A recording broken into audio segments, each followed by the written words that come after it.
Xin giới thiệu với anh em hôm nay là bộ đèn V20L Ultra độ trên chiếc xe Ford Explorer.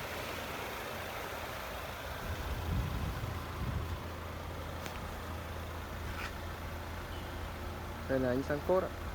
Bật pha em ơi. Đây là ánh sáng pha.